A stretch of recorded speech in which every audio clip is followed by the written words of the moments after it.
सर्वप्रथम महाकाली बुद्ध को नमन, क्रम श्रद्धेय बाबा साहब डॉक्टर अम्बेडकर को नमन, फिर मार्गदर्शक परम सत्य बिट्टू परमा सिंह राहुल जी को सम्मान, मंच पर आसीन हिंदू संघ व भक्तगण और सभी उपासक उपासिकाएं जो भी अभी पंडाल में उपस्थित हैं। आज सभी लोग मनुस्मृति दहन दिवस मना रहे हैं, जो बाबा साहब ने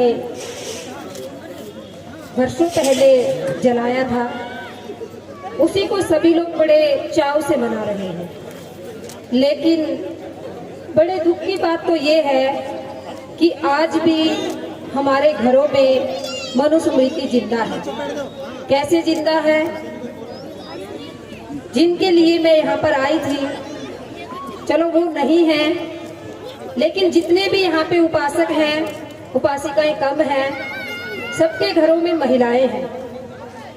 हम सब कहते हैं और खुशी भी मना रहे हैं कि बाबा साहब ने मनुस्मृति का दहन कर दिया। लेकिन आज भी अगर हम देखें, हमारे घर की जो महिलाएं हैं या घर में जो भी रीति रिवाज है या घर में जो भी परंपराएं हैं, वो तो मनुस्मृति के तहत ही होती है। हमारे घर में तो मनुस्मृति का ही पोषण होता है। कैसे होता है? आप अभी मैं देख रही थी, पूरा पंडाल भरा हुआ था। जब उपासक बड़े बेखौफ होकर, कोई स्टेज के पास भी खड़ा था, वहां भी बैठे थे, सब आराम से बैठे थे। लेकिन मैं महिलाओं की तरफ भी देख रही थी।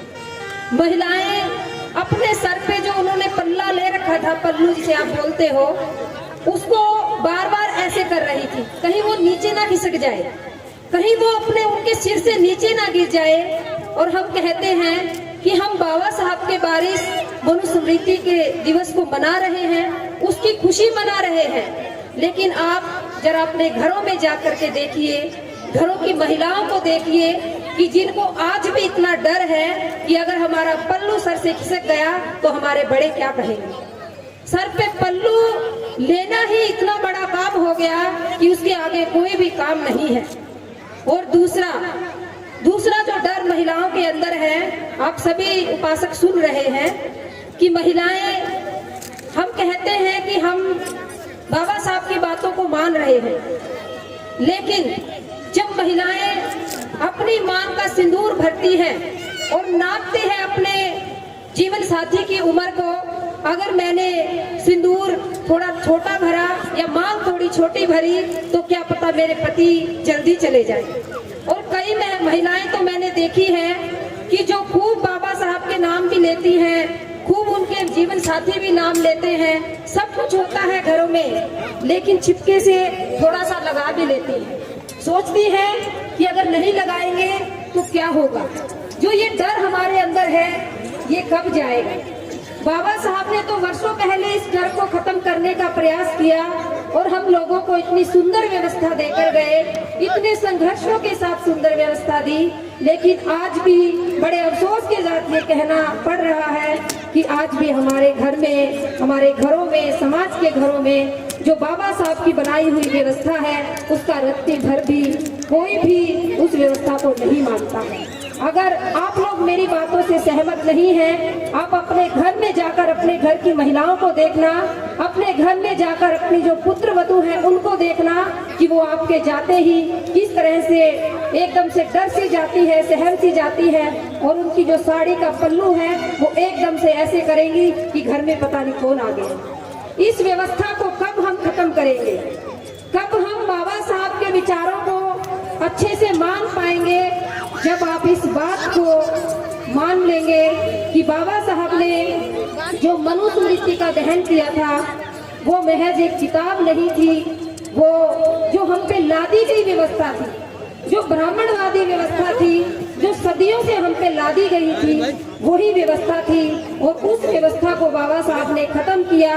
लेकिन जो बाबा साहब के मानने वाले हैं आज भी उसी व्यवस्था में रहकर और कहते हैं हम बाबा साहब की बात को मानते हैं। इसीलिए प्रबुद्ध उपासक उपासिकाओं, समय बहुत ज्यादा हो गया है। बस आपसे यही गुजारिश करेंगे कि आपके घरों में जो महिलाएं हैं, सबसे पहले तो आप उन्हें आजाद कीजिए, समाज की बात तो बाद में कीजिए।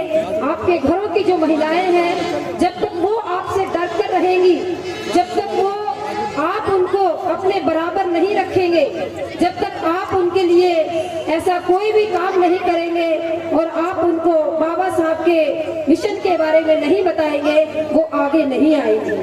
बाबा साहब ने 25 और 27 दिसंबर को ही जब बाबा साहब उस किताब को जला रहे थे, उस ग्रंथ को जला रहे थे जिसकी आप आज खुशी मना रहे हैं, उसी समय बाबा साहब ने बहुत सारी महिलाएं थी, वहाँ पर बहुत भीड़ थी, उन महिलाओं को संबोधित किया था और उन महिलाओं को संबोधित करते हुए बाबा साहब ने कहा था कि आप भी जिस तरह से आप अपने जीवन साथी के साथ मिलकर के घर गृहस्थी चलाती हैं और घर गृहस्थी में जो भी समस्याएं आती हैं उनका समाधान करती हैं, उसी तरह से आपको मिलकर के समाज की समस्याओं का समाधान करना है। समाज में जो समस्याएं हैं उनका समाधान करना है और समाज की समस्याओं से पहले आपको अपने घर की समस्याओं का समाधान करना है। और दूसरी बात बाबा साहब ने महिलाओं से कही कि जो आप पर ये सदियों से रीति रिवाज थोपे गए हैं, सदियों से जिन रीति रिवाज में आप रह रही हो, उन रीति रिवाजों को आपको छोड़ना पड़ेगा।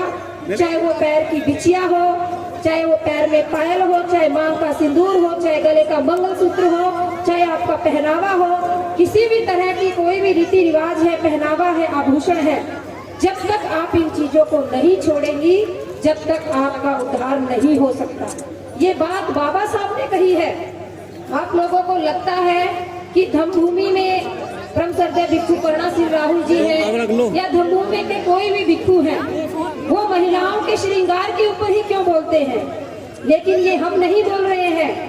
बाबा साहब ने, आप वॉल्यूम नंबर 38 पढ़ सकते हैं, बाबा साहब ने उसमें इस वक्तव्य को लिखा है और बाबा साहब ने कहा है कि जो महिलाएं बड़ी बड़ी नथ पहनती है, शादी के समय आप लोग देखते होंगे, आजकल तो बड़ा चाव हो गया है, आजकल तो बाबा साहब की अनुकंपा से हमारे पास पैसा बहुत ज्यादा आ गया है, इसीलिए जब हम लड़कियों की शादी करते हैं तो लड़कियां लहंगे के साथ साथ बड़ी बड़ी इतनी मोटी मोटी नथ पहनेंगी जिससे उनका जो सुंदर चेहरा होता है वो भी छिप जाता है। इस बात के लिए बाबा साहब ने बिल्कुल लिखा है कि इतनी बड़ी बड़ी नथ हमारे जो समाज में महिलाएं हैं वो ना पहने, क्योंकि जो ये नथ है, जो पायल है, जो भी आभूषण आप पहनते हैं, जो भी ये प्रतीक आप पहनते हैं कि इनको पहनने से हमारे पति की लंबी उम्र होगी या वो जल्दी नहीं दुनिया से जाएंगे, इस डर से बाहर निकलो। जिस दिन समाज की महिलाएं इस डर से बाहर निकल जाएंगी, उस दिन लगेगा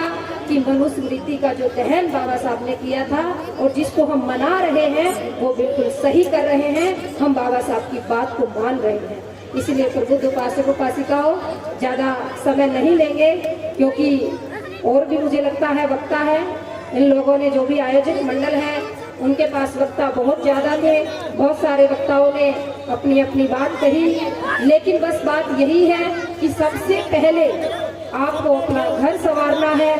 घर के जो भी रीति रिवाज है, जैसे अभी बुद्धलंकार बोध जी ने कहा कि जब हम बौद्ध बन जाएंगे तो हमारी जो व्यवस्था है वो हमारी अपनी होगी। अभी तो हम दूसरों की व्यवस्था में रहकर और दूसरों की व्यवस्था में रहकर ही उनके जो भी ग्रंथ हैं उनको गालियां दे रहे हैं, उन्हीं की व्यवस्था में है और उन्हीं को गालियां दे रहे हैं। इसीलिए पहले अपनी व्यवस्था में आओ, पहले अपने आप को बौद्ध बनाओ और अपनी सारी व्यवस्था बदल दो। अपने घर से लेकर के आपका पहनावा है, आपका रीति रिवाज है, आपका घर में कोई भी काम है, और जो भी व्यक्ति बौद्ध होता है उसके घर की महिलाएं कभी भी सिर पे पल्लू नहीं लेती है। घूंघट तो बहुत दूर की बात है। आप सभी जब भी कोई भिक्षु आपको कहता होगा कि जब भी बुद्ध को नमन किया जाता है वो सिर पे कपड़ा नहीं रखा जाता है, वो सिर्फ बात पुरुषों के लिए नहीं है, वो महिलाओं के लिए भी है।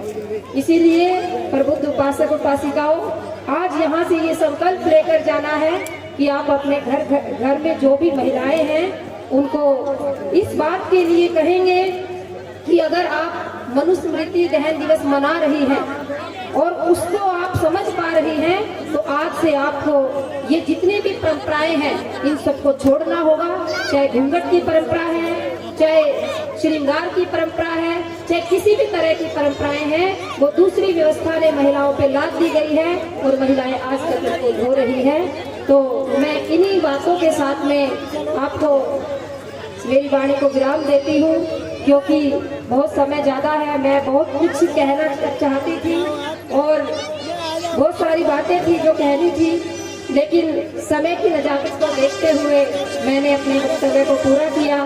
बस संकल्प लेना है और महिलाओं को आगे आना है। इन्हीं बातों के साथ सभी का मंगल हो। भवतु सब मंगलम, भवतु सब मंगलम, भवतु सब।